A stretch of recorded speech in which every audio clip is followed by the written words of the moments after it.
Good morning, good afternoon, good evening, and good night. Welcome to a very special episode of the Erin Molan Show. This is a bonus for you, back to regular programming tomorrow, but I wanted to bring you as soon as possible a conversation I've just had with the son of Hamas, as they call him, Mosab Hassan.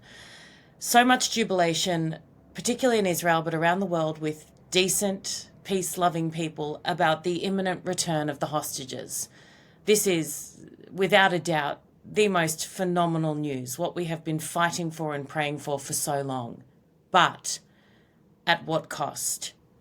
And what happens next? Is this a peace deal? Is peace possible?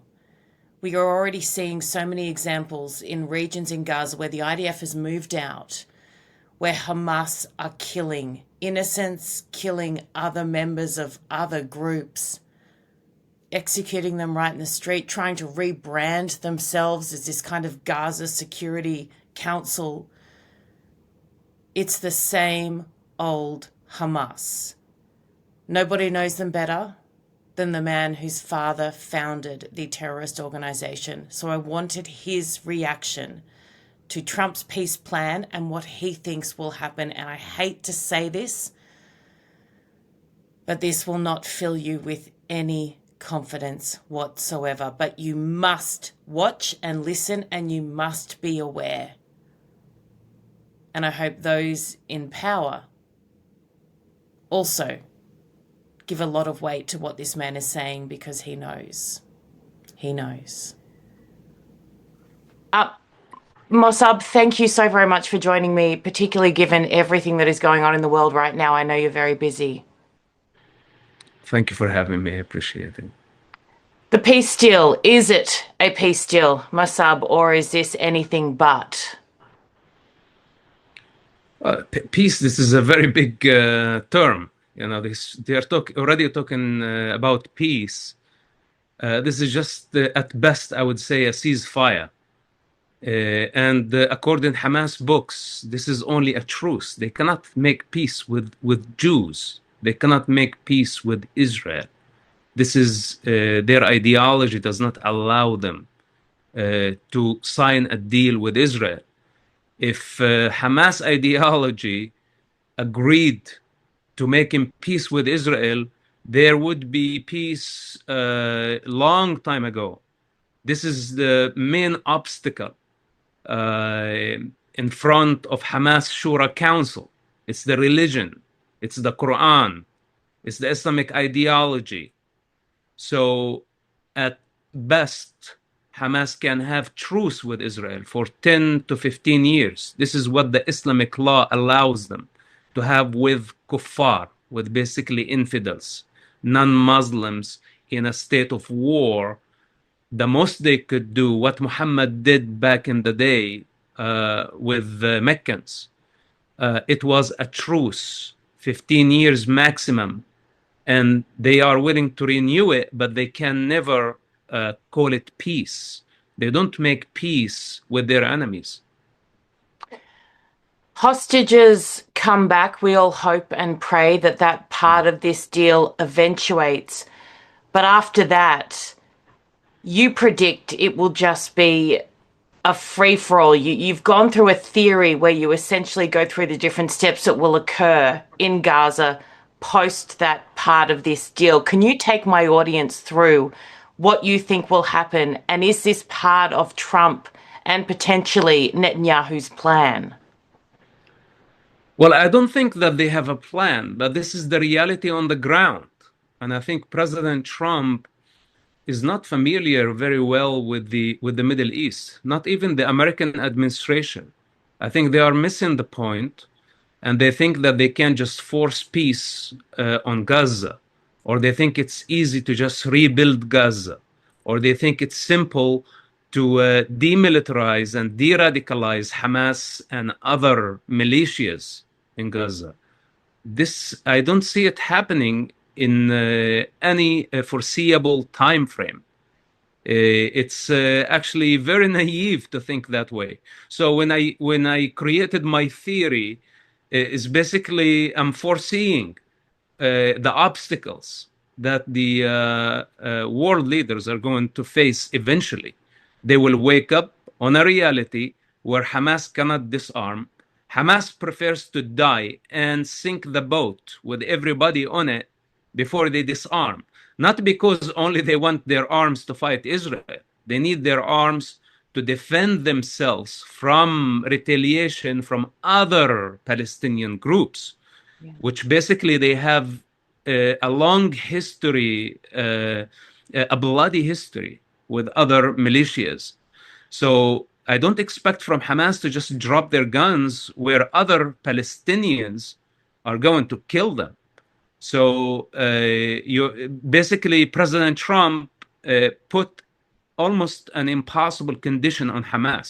So what's the alternative if Hamas does not meet with these conditions? Then there is another obstacle, the rubble of Gaza. In order to remove this, and I spoke to experts, it would take from 5 to 10 years to just remove the rubble, and there is no place to take it anyway. Usually, countries would buy such thing, recycle it, but in Gaza situation, it's very complicated. That Israel is not willing to buy this rubble, for example. Egypt is not willing to buy it. So where to remove it? Where to put it? Just throw it in the Mediterranean Sea? So there are so many logistical problems in the way and cultural problem, and it looks like there's so many barriers in the understanding. So it's either this is a trap that Trump is setting for Hamas, or Hamas trapped themselves because they have no other choice. We're already seeing in areas where the IDF is moving out, Hamas executing either civilians, other members of militia, other fighting groups. This will be catastrophic. They're already rebranding themselves as the Gaza security guards or something like that. It's just Hamas by another name. Yeah, well, this is their game. Hamas can change names every day.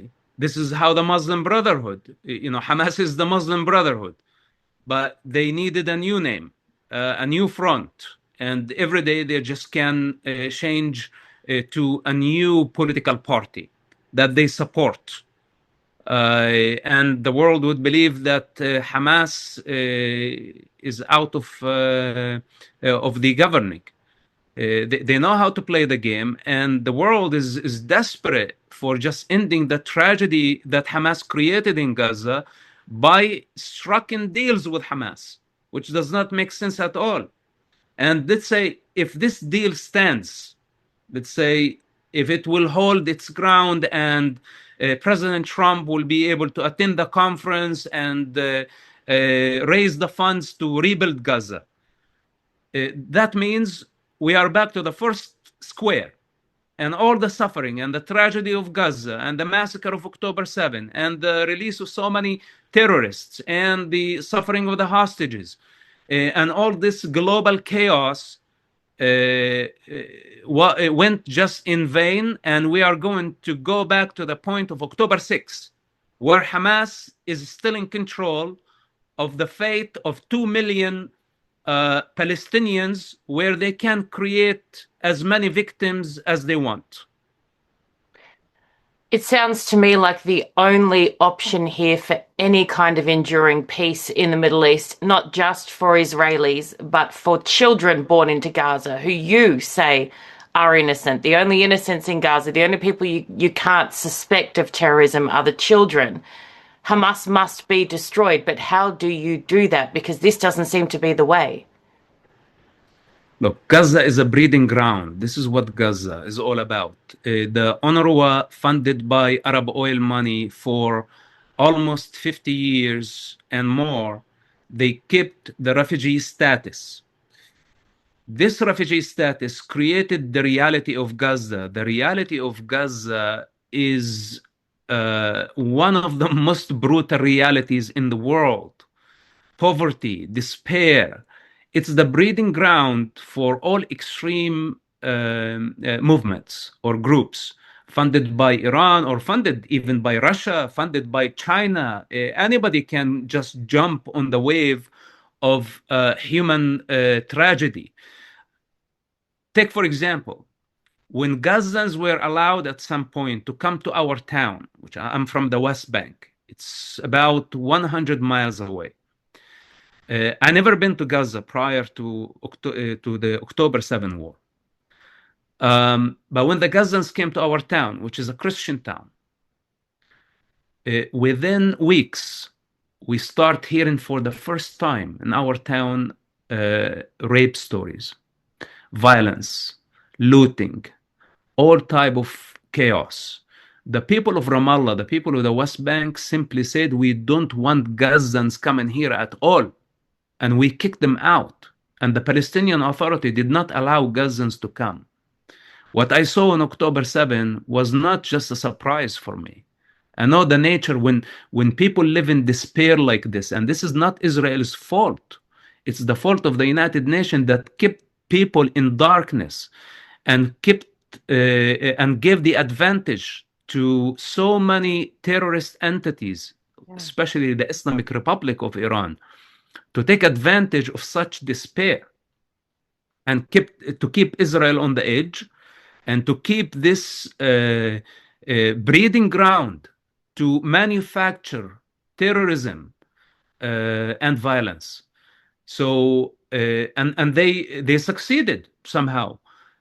And now everybody, including the United Nations, blame Israel instead of saying it was our fault to keep the UNRWA and keeping the refugee status for 5 generations, where we created a situation where 20 people are sleeping in the same room with no hope, drowning in despair and poverty, while the Hamas leaders in Doha became billionaires, and the Palestinian Authority leaders also became billionaires, taking advantage and exploiting the tragedy of Gaza. And today we are in the same position, where the rich will get richer and the poor will get poorer, and everybody would expect that peace is going to happen on its own. This is why I said from the beginning, and especially after October 7, I would never even consider the option that after October 7 and what we saw, that we must end the breeding ground, evacuate everybody. This is a humanitarian evacuation. Then after that, burn the nest. This is the correct strategy. President Trump understands this. And this is why from the beginning, when he came to office, he said that I want to relocate the entire population of Gaza. It's not because he wanted to take revenge from the Gazans, because he wanted to end the breeding ground. Now, things got complicated as he advanced in his government and in his presidency, because the world is not as simple as that.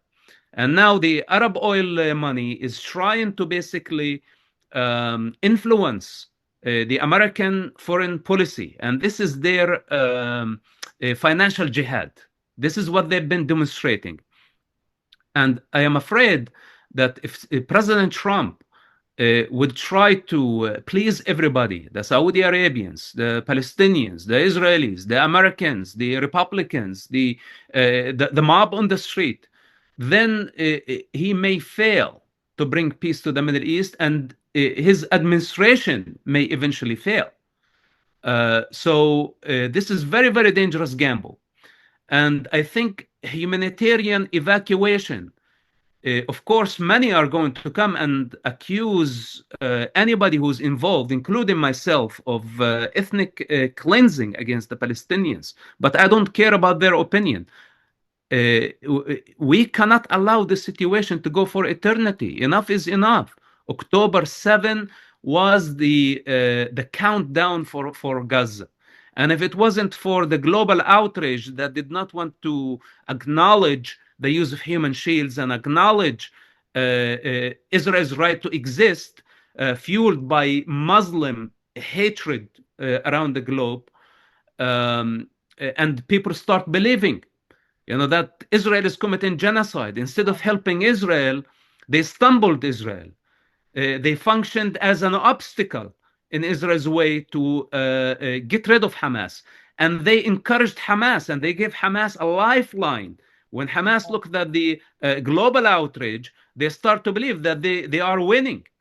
And this is how we got here. So we must find a solution to this problem. We cannot allow this refugee camp that was supposed to be dismantled 70 years ago to continue forever. And if Gaza to be rebuilt, it must be rebuilt, but not by the standards of Middle Easterners, not by the standards of Palestinians. Palestinians don't know how to build.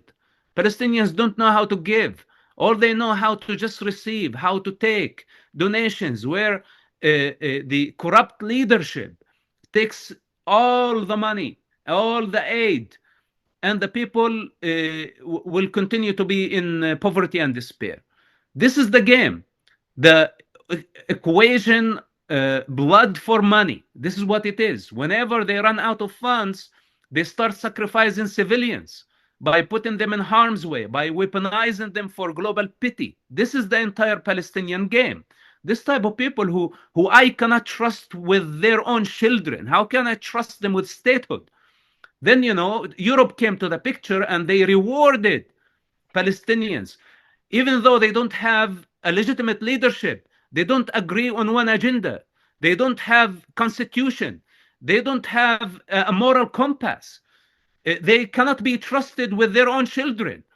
And Western leaders, they just came and said, okay, we recognize a Palestinian state. What does that even mean? You recognize a Palestinian state, you're basically legitimizing Palestinian barbarism, and in the meantime delegitimizing the only democracy in the Middle East. Yep. How in the world this is going to solve the Middle East problem and end the war? I don't understand. But watch them, and they already are trying to take credit for what they see now as a major peace deal, thinking they have contributed. It's ridiculous. A couple of points on what was just a brilliant 3 or 4 minutes from you. You are so right regarding Donald Trump. Not everyone can win in this deal, and if you try and make everyone a winner, everyone will lose. Not everyone can win. You're spot on with that. I want to ask you, the West Bank, when Gazans came in, started to attack, rape, loot, thievery, everything else, you didn't then want them there. Your people didn't want them there. How was there no outcry about your welfare? Why were they not protesting on the streets when that was happening to you? And I know the answer. Well, it's basically it's hypocrisy and a Jewish hatred. What people don't want to admit, and this is why from the beginning I said that the Muslims need to back off, but they didn't. Instead of calling Hamas out and say this does not represent us, what you did, they did the opposite. Why? Yeah. Because it was against Jews. Because it was against Jews, then so many people came to join the crowd. Herd mentality. If somebody's saying genocide, everybody start bleating genocide, even though there is no intent of Israel to wipe out Palestinians. If Israel had the intention to wipe out Palestinians, they had the opportunity for 70 years to do that.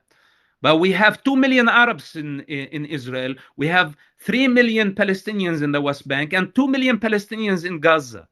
And Israel did everything within their ability to help them govern. But they failed miserably.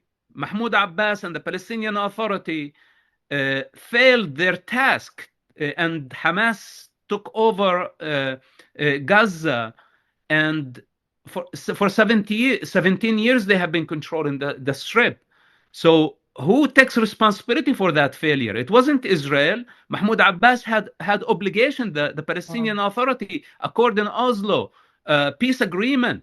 They signed an agreement, and it was Israel's security was priority number one as a mean towards peace. But they failed.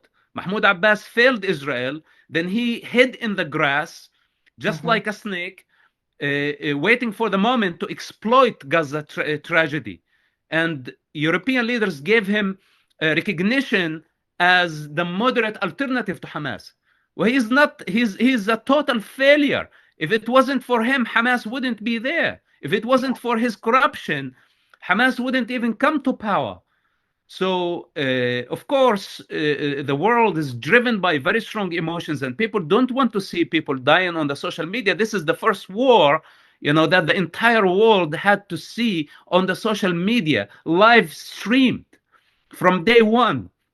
And this is what Hamas understood. And this is what the Iranian intelligence understood. And this is what's even behind them, including Russia and China. They understood that the West could not handle the bloodshed, especially on social media. And look at the division they created. So for them, they succeeded in a big way in delegitimizing Israel, demoralizing the West, and now politicians have been bending. Yeah. They are all compromising. We came to the point where we had to negotiate with savages. Yeah, I'm very happy about the release of the hostages, for example, but nobody's paying attention that we had to release Yeah. thousands of mass murderers in return. Appalling people. Yeah. How could this lead to peace? How could this be the foundation of a lasting peace in the Middle East? I don't think so. So they can lie to themselves, and they may achieve ceasefire for a while, even though I don't think it would hold. I don't think so. And if it does, it's eventually the truth is going to remind everybody of the mistakes. October 7, take for example, and I'm sorry for the long answer. No. October 7 was the outcome actually of Oslo peace agreement. That was basically the payday. And where are the leaders who signed the Oslo agreement? They are all gone. And we are in the same position right now. They will sign the agreements, then the generations to come will have to pay the price, and nobody would be able even to trace the origins of any disaster that could happen in the future. The same Yeah. way on October 7, Yeah. nobody was able to see it for what it is. No, you're right. People who do these things that actually don't mean a thing are never held to account for the tragedy that ensues with all of it. It's the same story everywhere. I know your light is running out. I want two quick ones. Qatar having a military base in the US, is that a good idea? What could possibly go wrong? Look, I really don't like the entire alliance between the United States and Qatar. People who sex traffic, buy and sell women in their villa basements in Doha like cattle should not be an ally of the United States. I don't want to say their funding of Al Jazeera propaganda, their funding of terrorism, their financial jihad, and their Muslim Brotherhood ideology. Let's put all this on the side. For the Americans to just try to understand it in a simple way, how can we shake the hands of people who buy and sell women like cattle? It's for me, it's not acceptable as an American, as a human being. And if to measure any society or to value any society, I value it in the way they treat women. This is why I have a fundamental problem with the Palestinians. Barbarism is not only about carrying a terrorist attack and beheading people and raping. It's about how a society treats women. And to me, if to be honest with you, there is no difference between Palestinians, Egyptians, Saudi Arabians, even the UAE, that everybody swears by their name and say Dubai, Dubai. I tell them they import women, they buy women. This is prostitution. What really matters, how do they treat their women that bore their children? This is what really matters. And when a society cancel women and humiliate women and treat them as a property, you know what's the outcome? It's a barbaric society. It's a society without any sense of creativity. This is the creative energy of any society, of the universe. Feminine energy. This is the universal design. Nobody can cancel that. And to tell me that Qatar right now, after all the crimes and the corruption, it's a country of 2.8 million people with such great influence. And I know that the American government has the biggest base in Qatar, and this is a strategic alliance. But why don't we change that reality?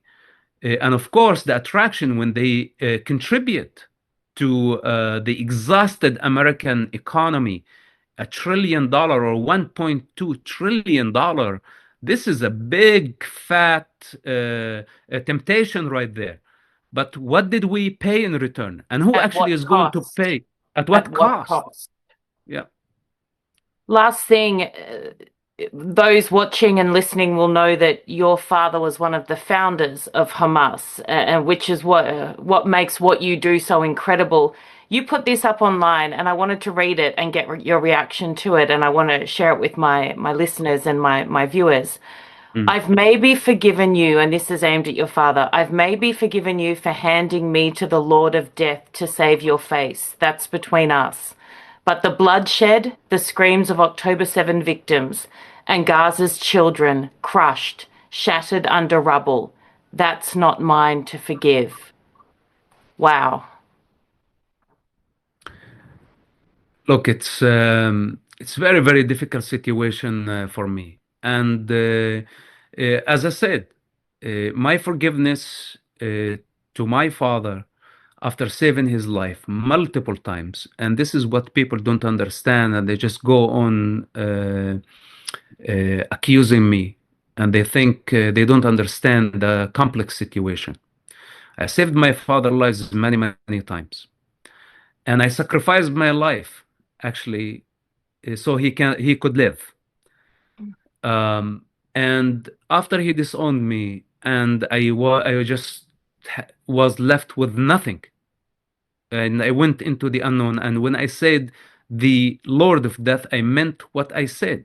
This is what it has been, and I lived with it, and I'm okay with that. And I took it as my punishment for saving human lives, for saving my father's life, and for saving many innocent people's lives. And I was like, okay, if I get punished for saving human lives, then be it. And I accepted my fate. And I lived like this for almost 15 years, all the way up to October 7th.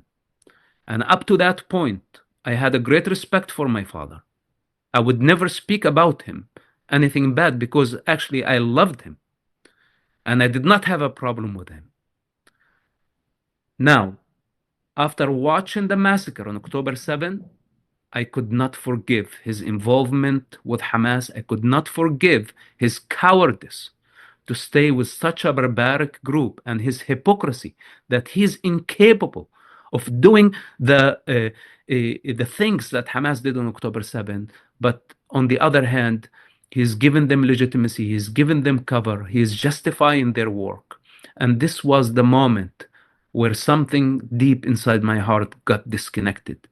This is why on the second anniversary of October 7th, I wanted to remind him that the personal stuff, this is between you and I.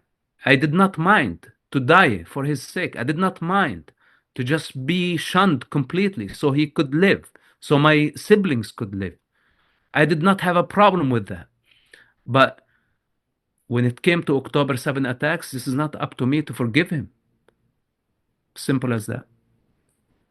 You are an incredible man, Mosab Hassan. Thank you. No words to actually do justice to what you do and what you fight for. Thank you.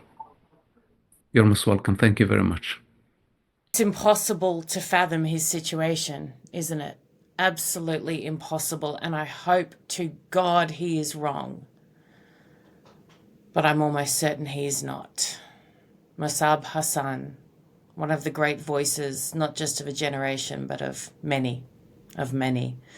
Thank you so much for watching and for listening. Love you all. Really, really do. And join me Monday morning, Tuesday morning, Wednesday morning, that's ET time, or whenever and however you watch and listen. 3 huge episodes coming up this week. Maybe some more bonus episodes too, because as you are learning very quickly, I can't help myself. Take care. Love you. See you tomorrow. Bye.